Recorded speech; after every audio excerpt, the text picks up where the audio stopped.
William, hopefully your favorite videographer.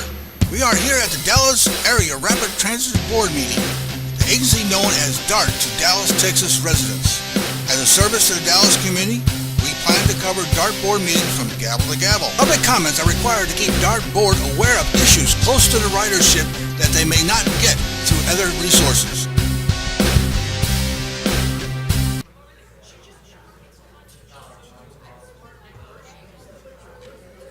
Good evening. We're going to call the Dallas Area Rapid Transit Board of Directors meeting to order now. It is 6:35 p.m. As you can see, we have a new screen back there that hopefully will be beneficial to you as you're trying to follow our meeting. And the first item, on the agenda is approval of the minutes. Do any of the board members have any changes, edits, or additions to the minutes? If not, do we have a motion? So moved. Ms. Kraus and Ms. Wilkins, thank you. All in favor, say aye. Aye. Anybody opposed? The motion carries, thank you. Item number 2, item number 2 is going to be, was discussed at the Committee of the Whole only. So we go to 3, which is our public comment section. I'm going to read you a statement before I call the speakers up. And I apologize, I'm losing my voice, I'm afraid. Okay. General public comments will be allowed at the beginning of each DART board meeting for a total of 30 minutes. And again, at the end of the meeting, when the 30-minute period does not accommodate all persons who have signed up to speak. If you wish to speak at the end of the meeting, please fill out a public speaker card and turn it in to board support staff prior to the start of the second part of the meeting. Individuals who have addressed the board in the past 30 days will be recognized to speak during the public comment period at the end of the meeting. During the public comment period, board members may not interact with the speakers or other board members by asking questions or offering their comments. Members of the public are reminded that their behavior during DART board meetings is governed by the DART board Code of Conduct for citizens, news media, and visitors. Personal attacks, impertinent or slanderous remarks, and boisterous conduct will not be allowed. Each speaker will have 3 minutes to address the board. The green light on the podium will indicate when you began speaking. The yellow light indicates that you have 1 minute remaining, and the red light indicates that your time has expired. Having said that, the first speaker this evening is Charles Mann, followed by Robin Kirk.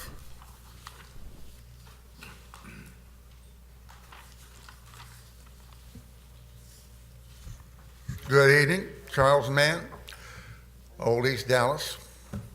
Here we are again, all together. And it's obvious by my T-shirt what my issue is, the upcoming fare increase. But what interests me the most is I saw something on Facebook the other day that you all are going to take a retreat, something like a 2-day retreat to discuss the fare issues. And it occurs to me that I don't know why you have to go anywhere to do that when you're all here right now and before the public. But you don't want to be before the public when you discuss these issues. You want to be in private to eliminate any kind of public input or oversight or accountability or transparency. And it makes one wonder, ultimately, just who are you people working for? Because it sure as hell isn't us.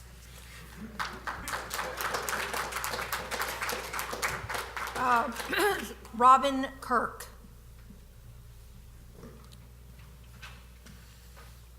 Hello, good evening. So I just have 2 quick comments. They're kind of unrelated to each other.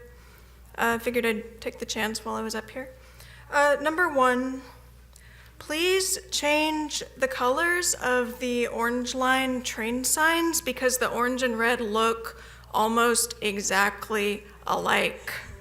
They're like red and red-orange, and I've met about 3 people who have gotten on the wrong train because of that.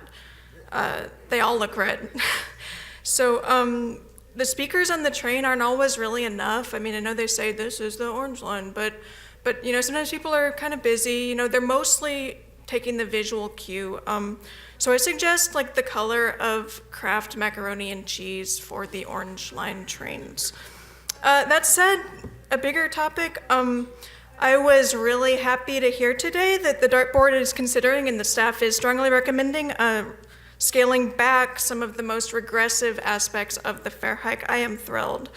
Please keep up the good work on that. And also consider eventually rolling out a reduced low-income fare. I know they got that up in Seattle and they seem to be fine with it. This would be a huge relief to the working poor in Dallas, and it would increase ridership to help the whole system grow. Thank you. Thank you. The next speaker is Ira Wright Horner, followed by Justin Chen. Is Ira Wright Horner here? Thank you.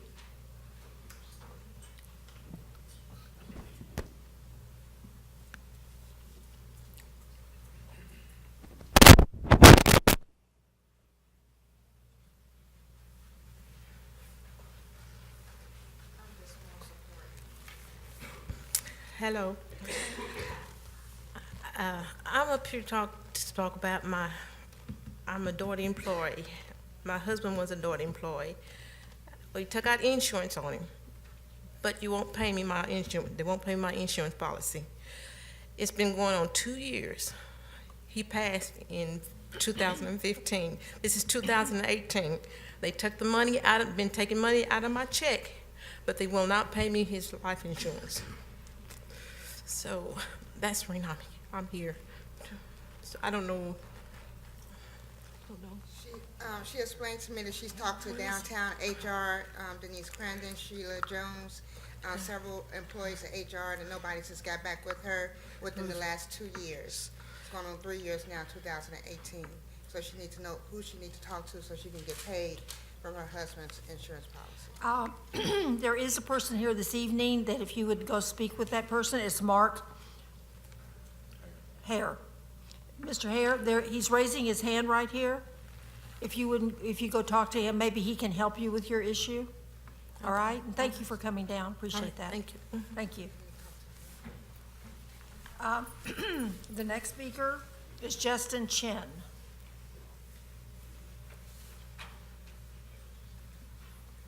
Good evening. I'm Justin Chen, and I am a federal employee and a civil servant. I'm not sure if you do know, but many of us civil servants that work for the federal government receive a subsidy in order to take public transit through Dallas and the Fort Worth area. However, due to further budget constraints on our side, they've been asking us more and more to think about potential, subsidy rationing and that kind of thing. And I just wanted to speak to please reconsider any sort of fare increases, because that'll just exacerbate the issue for us. And many of my coworkers, they do live in further out suburbs and that kind of thing, and they do take DART every day to get into the office, saving themselves the hassle of having to drive down here, sit in traffic, and then further paying for parking down in Dallas in the downtown area. We want to try to reduce as much congestion as we possibly can, as well as not have much of our precious space in downtown have to be taken up by more and more parking lots and that kind of thing. So I thank you for your time. Thank you, Mr. Chen. Then, excuse me. The next two speakers, first one is Sherilyn Samuel, and the next one is Tyree Tartnett. Good afternoon, Board. I'm Sherilyn Samuel. I am an employee with DART, but I'm also the president of the A. Philip Randolph Dallas chapter, and that's who I'm representing tonight.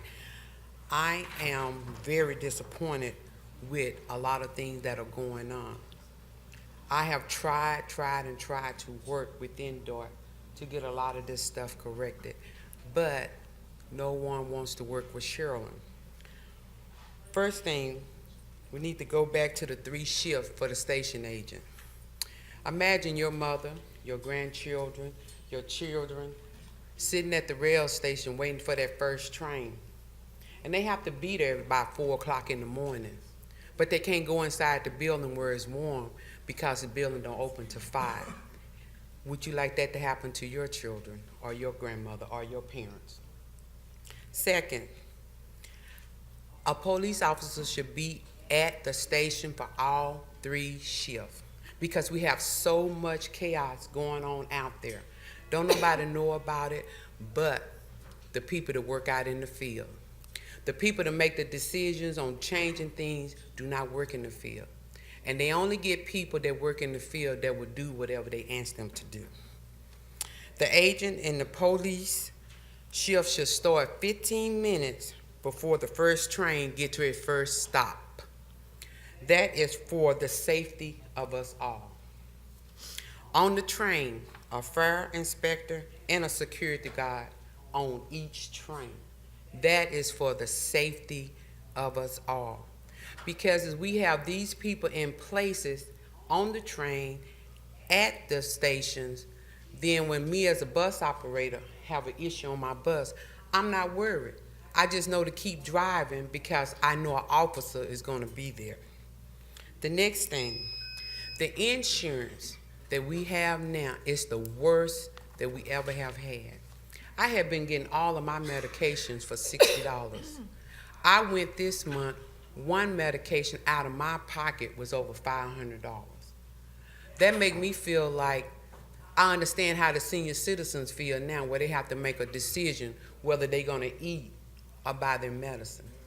Now, you say you're a 5-star company, do that reflect 5-star? We have a lot of illness that is related to buses, where we have been eating junk food, we got diabetes and all this stuff here. So now I got to make a decision. Am I going to pay $500 for one medication? I hadn't got the other ones yet, but that's just for one. The love of money is the root to all evil. That's what the word of God said. And that's all this is. It's trying to save as much money to do the things that we want to do. It's more important for you to open up new lines than have fair health care for your employees. Warning, come before destruction. I'm sorry, Ms. Samuels, but your time is up, but thank you. Appreciate your coming down. In Oak Cliff, we had a bunch of thugs riding around with guns on the property. Next speaker is Tyree Tarknett.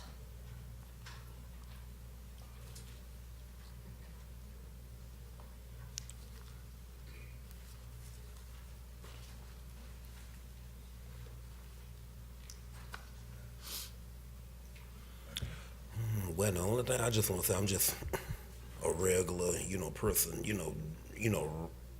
that have to depend on though, to go here and there, to go everywhere, like from work or from everywhere. Let me see where I want to go to. And I just, think to me that I think they should just keep the fare like the way that it is, because I got a feeling if they go up, that they gonna have a whole lot more problems, than they is, because I think a whole lot of people ain't gonna be able to afford it. They ain't gonna be able to afford it, and they ain't gonna be able to ride the bus.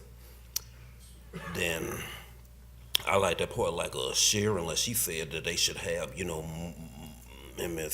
more stuff like, and more stuff like security and stuff on these buses and trains for our safety, for the people, that ride, because there's so much mess and so much junk on these trains. So that's how I think I should just keep it the same, because I think they have more problems if they go up, because a whole lot of people, what the problems that they got now. Too many people can and cannot afford, to ride the bus and the train. And I know if they go up, people surely ain't gonna be able to afford, and they gonna have more problems. So that's my opinion. So that's Thank you, what I Mr. think. Tarknett. Appreciate it. The next speaker is Richard Sheridan, followed by Chris Good.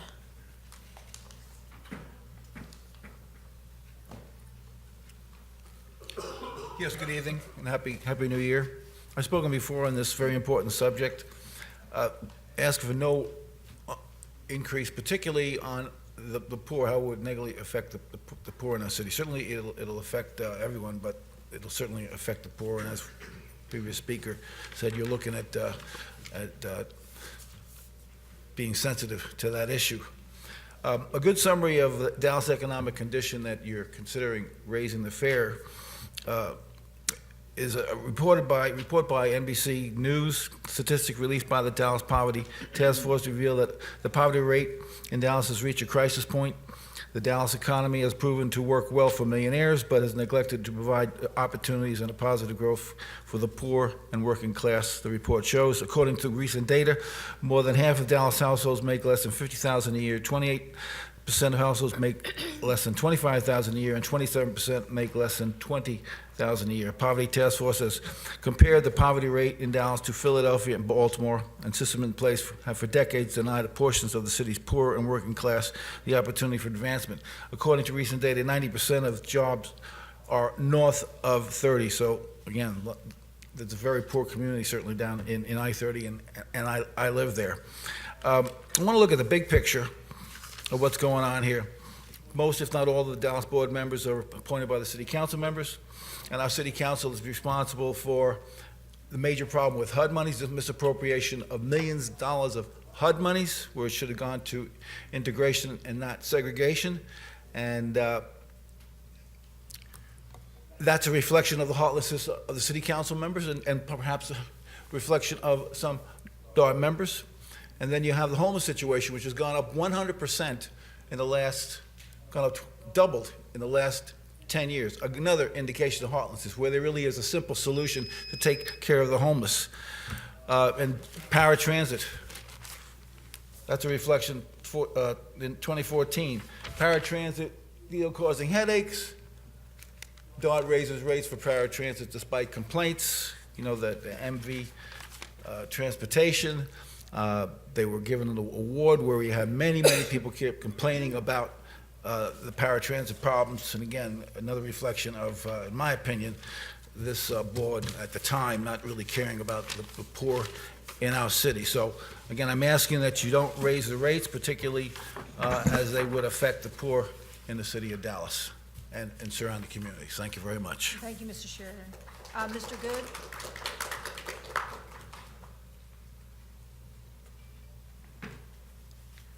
Yeah, hi, my name is Chris Good. I'm from Euless. I took the TRE train over here tonight. I wanted to say that, we're here to speak on behalf of a lot of people who use public transit, who are working poor people. They can't afford a fare hike. They don't have the time to come here and speak to these meetings, to talk to a bunch of people in suits to tell them not to increase their rates. Because as you know, as you've already been made aware by multiple people already, that there are working people that cannot afford health care, they can't afford their food. A fare hike on their transportation is you're just cutting into the most vulnerable members of your society. Like, we judge our society by how we treat our weakest members. I wanted to say, there's a lot of us here tonight. We have our fair shirts on. A lot of us we are grassroots organizers. You are all elected officials, and if you go on the record and vote supporting a fare hike, that we will be here to organize to retaliate if you do vote for this fare hike. So I strongly ask that you do not support any kind of fare hike. Thank you. Thank you, Mr. Good. The next speaker is Evelyn Mayo, followed by Jesse Jr. Surya.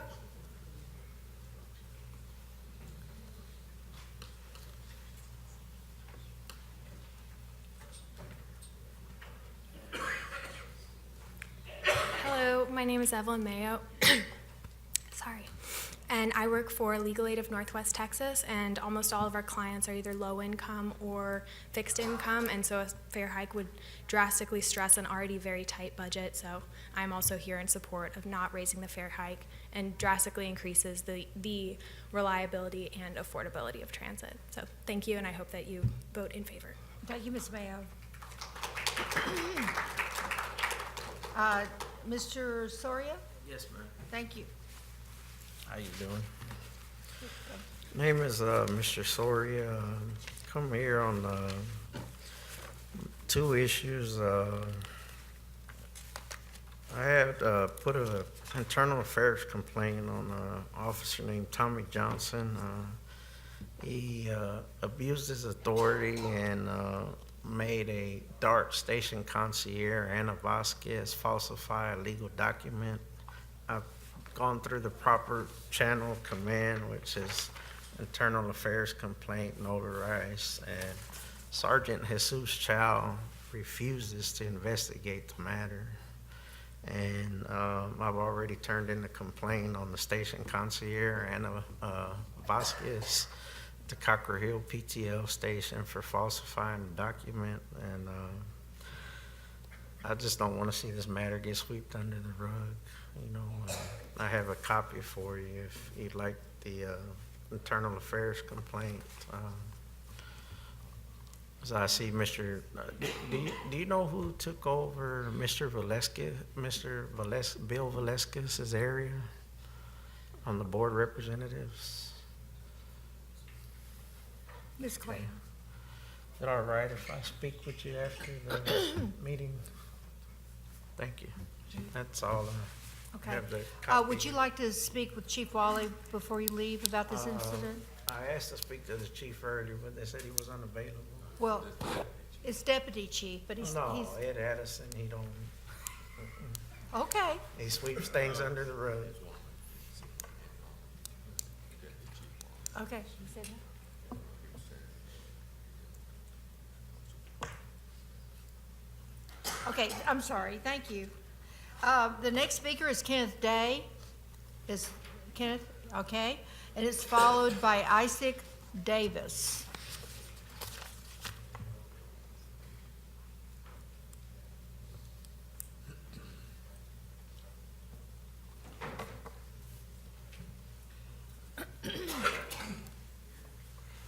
Good evening. Good evening. Happy New Year's. I have a lot I would like to say, but I understand I have 3 minutes. First of all, the young lady that spoke to you about her insurance is real. They have been giving that young lady the runaround for more than a year. Hopefully someone will sincerely look into that matter. The insurance, we're hearing a lot of rumbles. I'm not prepared to complain at this moment, but hopefully it's just a slow start up. What I'd like to talk to you about 3 weeks ago, you made a decision to hire outside counsel to represent you on the matter ATU versus DART.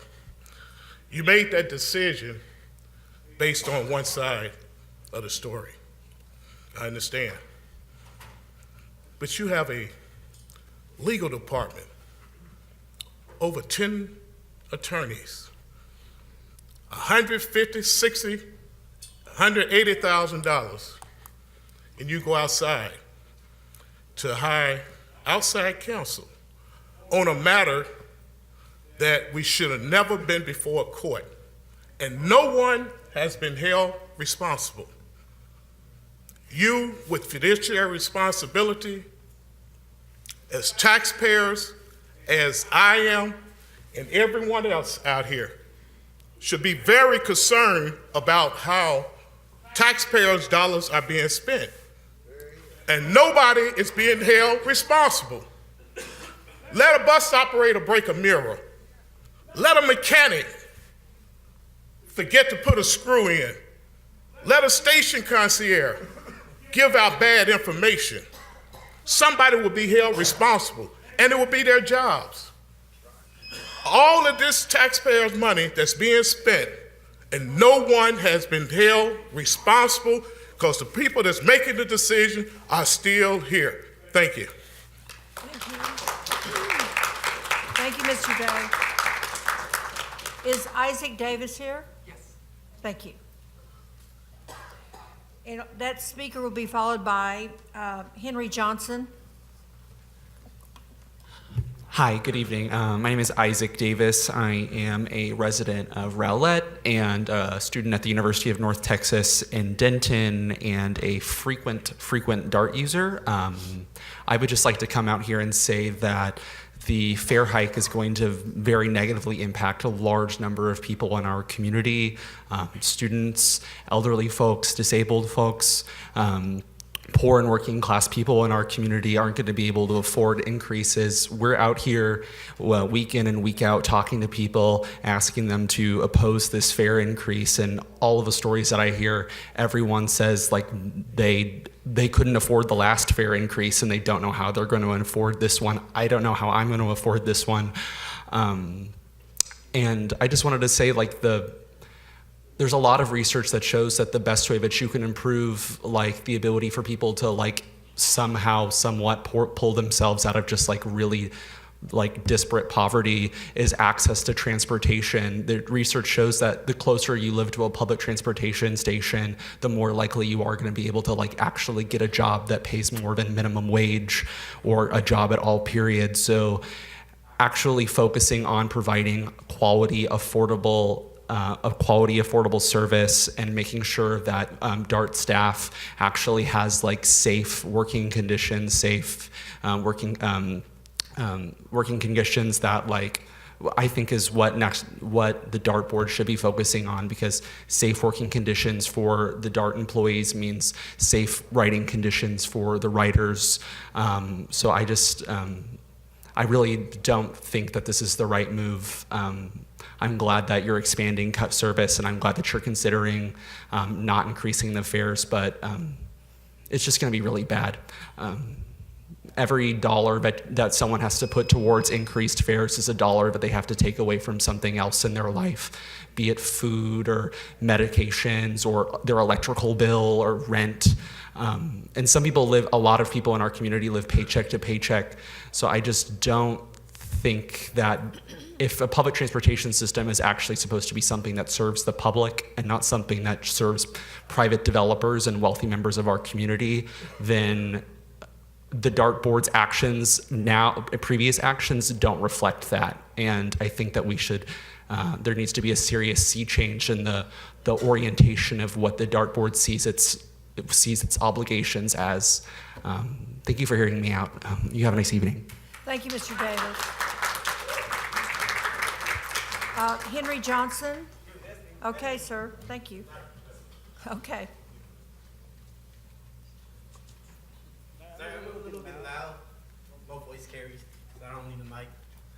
But name is Henry Johnson. I'm 29 years old. I've been a customer of DART for years, even when the Blue Line first opened. So one thing I would definitely want to say is the fare hike that y'all are trying to do is really unfair. I know from my previous experience, I had an experience where I was coming home from work, because I am part of the working class. I work in Deep Ellum, and there have been a lot of times where the DART machines where you get bus passes are not working. There are times where I put my money in and I don't get a ticket nor a receipt, and I'm trying to ride the train to get to work. And of course, I've run into the DART police, who have also given me a ticket for not riding a train. Not riding a train that has actually, well, I don't have a DART pass. And I know there are many people who have run into the same problem. I personally feel that even if it's $1 raise on the DART passes, it's a little too much, because there are a lot of things that are wrong with not only the DART trains, but just how DART is ran altogether. So I'm gonna say this personally, as a working class, and also for somebody who works like paycheck to paycheck, don't raise the DART passes, because not only is that gonna hurt my pockets, it's gonna hurt the pockets of those who are less fortunate than me. Thank you. Thank you. We only have a few more minutes for public comment, but I'm going to take chairman's discretion and with the patience of my board. We have 3 more speakers signed up to speak at the beginning of the meeting, and I'm going to allow them to do so. So is Veronica Cardinere here, followed by Teresa. I apologize, I'm having trouble reading your writing, Teresa. Is your last name Guzman Pagan. She's my Thank friend. you, I appreciate it. And then the last speaker will be Joel Constantine. Okay. Good evening. I currently live 13 minutes away from my job in a car. If I were to take public transit, it would probably take over 45 minutes to get to work, including walking and waiting time. I have several employees who rely on DART to get to work, but there are no direct bus lines from downtown, which is 2 minutes away, to our office, which is uptown. What I'm saying is that DART is an inefficient system. that prioritizes faraway suburbs and, like he said, corporate interests over tight-knit surrounding city network. Give us an efficient transportation system, and then maybe you can think about raising the fares. Once improvements and changes have been enacted, do not raise fares without showing first that you're committed to helping city riders, fixing those machines, getting to work and school efficiently, and then maybe you can think about raising fares. Thank you. Thank you, Ms. Cardinier. The next speaker is Teresa.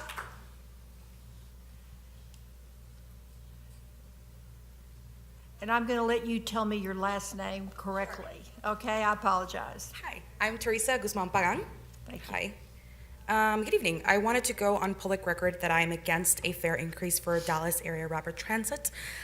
This will not only create barriers in increasing ridership, but also bar more low-income people from access to an already lacking public transit system. Please do not raise the fares. Thank you. Thank you, Teresa. And our last speaker is Joel Constantine.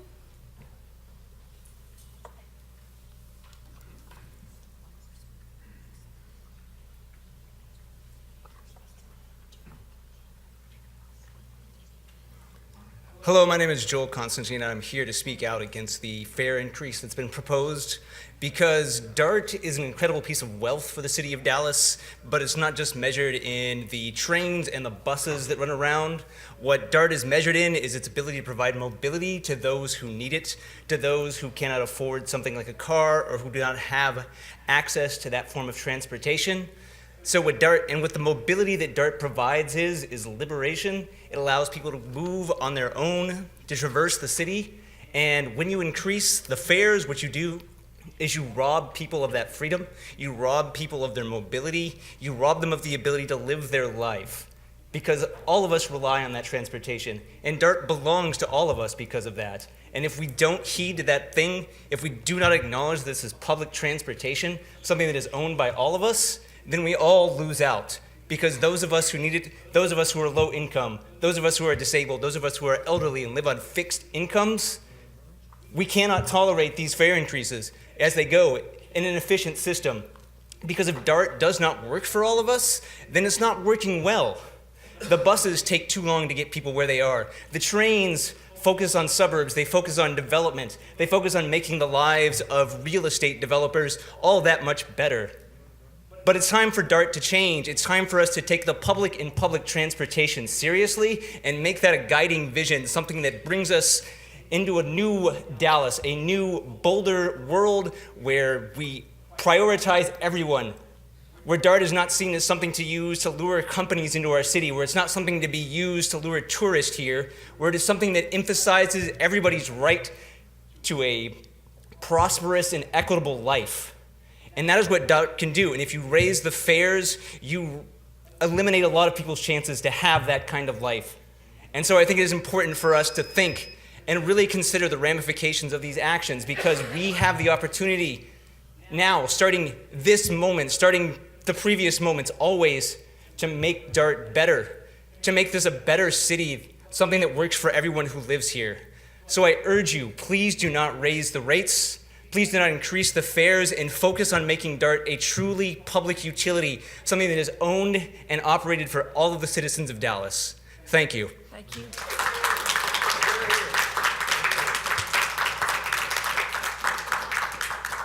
We will now go into our consent agenda. Items 4 through 11 are on the consent agenda. Mr. Wageman, are you having to recruit? Okay, great. Okay, do I have a motion? And thank you, Ms. Marino.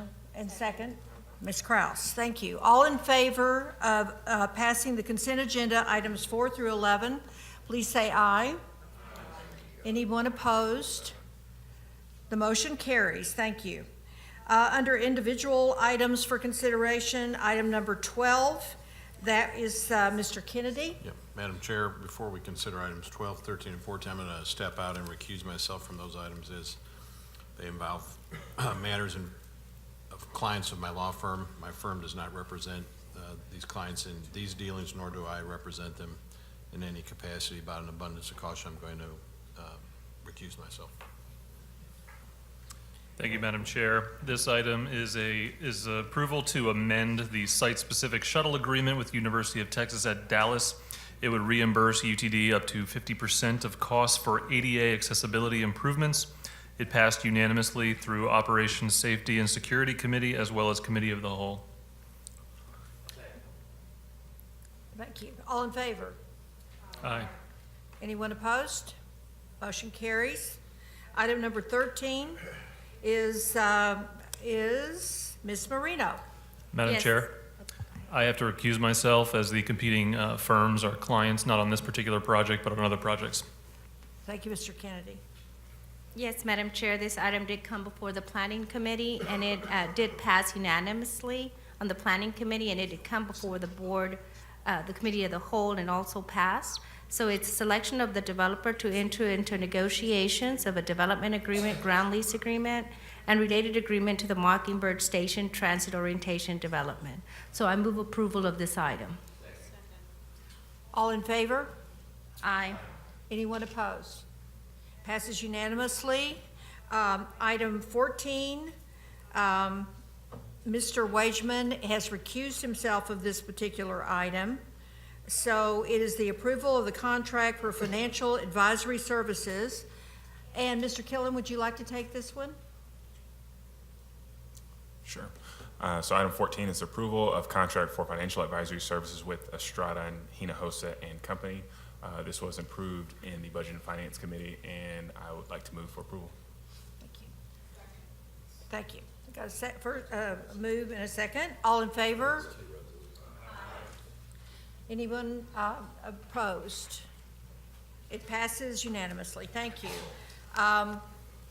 Just for the record again, Mr. Wageman had recused himself for items 12, 13, and 14, and Mr. Kennedy for item number 13. And they're back in the room? Okay. Item number 15 is Ms. Marino. Yes, Madam Chair. Item number 15 did come before the Planning Committee as well. The authorization to execute the interlock funding agreement with North Central Texas Council of Governments for transit funding, and it did pass unanimously, so I move approval. All in favor? Anyone opposed? Ma'am, first may say I don't believe it did pass unanimously. I voted against it in the committee, and I'm prepared to vote in the negative here today as well. I mentioned that it passed unanimously in the Planning Committee. If I'm a member of that committee, it didn't pass unanimously, but. Well, I'll take one opposition. It still passed. Correct. Okay, all opposed. We have two opposed, Mr. Wageman and Mr. Hayden. Okay, the motion still passes. Thank you. Number 16 is amendment to the DART bylaws, and Ms. Kraus is the vice chair of the committee. Thank you. This is amendment to the DART Board bylaws, Article 5, Section 1, and it came through the committee and was voted out. It passed, so I move that the amendment to the DART Board bylaws, Article 5, Section 5 be approved. Do we have a second? Thank you. All in favor? Are there any opposed? The motion passes, and we will now move back into our public comment period. I believe we have 3 speakers left who signed up for the end of the meeting. And the first speaker is Alex Talicki, and the second one is Taylor Chrysler. Are they here? Yes. Okay.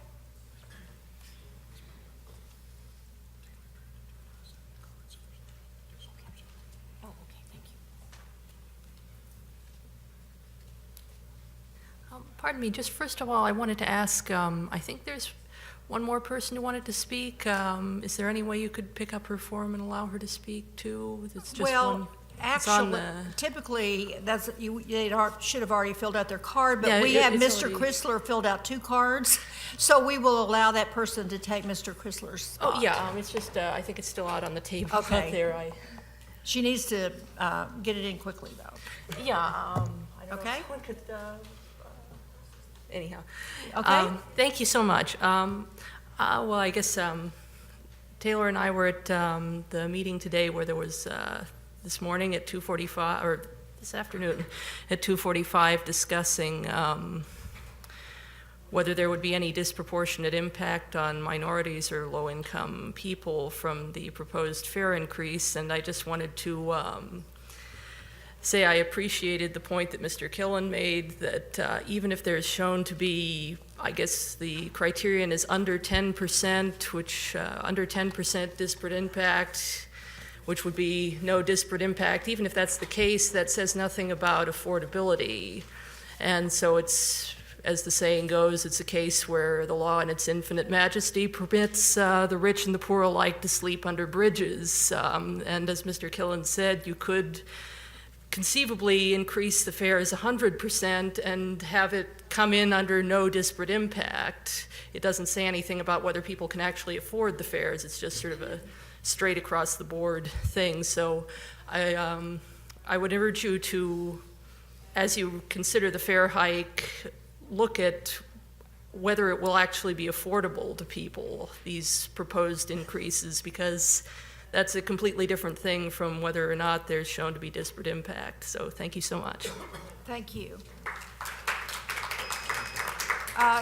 Taylor Chrysler.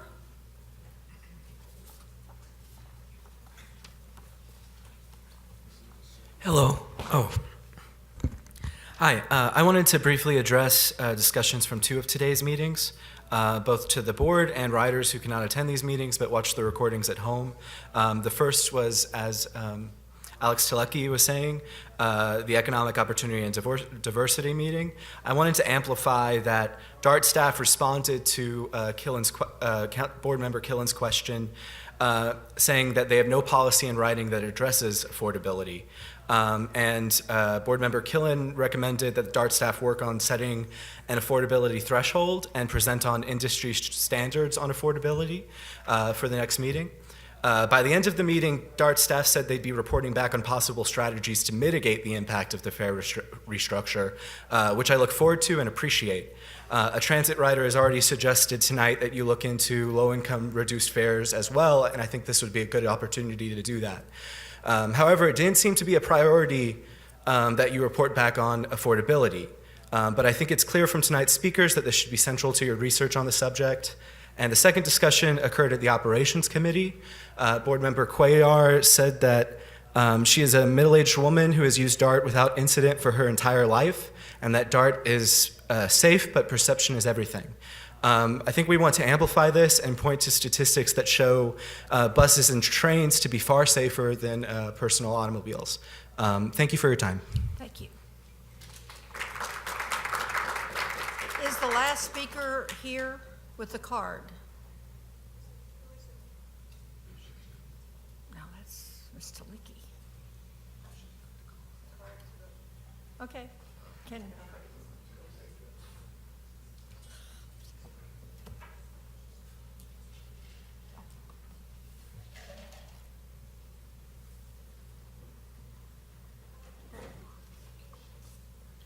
Our last speaker of the evening is Miss Erica.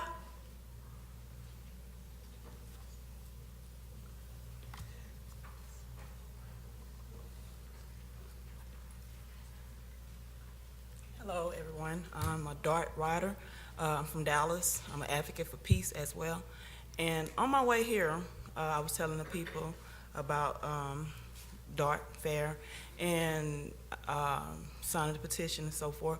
And I had a lot of people that wanted to sign the petition. I had a lot of people that that didn't get a chance to sign the petition because I tell them I was on my way here. And they was crowded around me. They was doing their best to trying to sign the petition. And it was an uproar. They was very upset. They felt like it was unfair.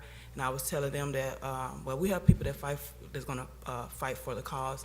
And a lot of people were saying that they couldn't make it. They was upset that they couldn't make it. A lot of them was going home to go get their children, and or they had a lot of reason why they couldn't be here.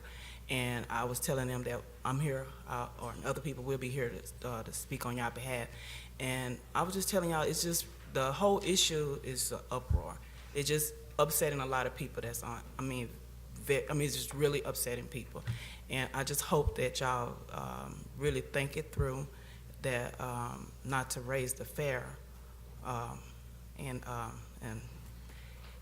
yeah, just think it through. But if I can think of some what other people were saying, they were saying that it was unfair, and one person was telling me that it's a lot of things that DART needs to do before they raise the prices of the fare, about the buses and the machines, and it's just a lot of stuff. But the people feel like that DART belongs to them, and it's ours, all of us, and they feel like it's just unfair that y'all not telling them, but we are telling them what is going on. And I tell them that you can come to the meeting, you can speak, and again, they can't make it. But I just hope, I'm trying my best trying to remember what everybody say, but next time I come here, hopefully that I have a paper and tell y'all what everybody say. But I love DART, I really do, because y'all really helped me out in the past. Maybe one day I could tell y'all a little bit about my history with DART, but I'm just here just hope as one of the people, and I hope y'all consider not to raise the fare. But I appreciate everybody. Thank you. Thank you.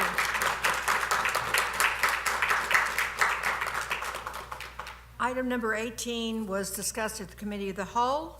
And having said that, I'm going to adjourn the board meeting for this evening. Thank you all for coming, and be safe. Ms. Williams, hopefully your favorite video. We love comments. If you don't like the way DART is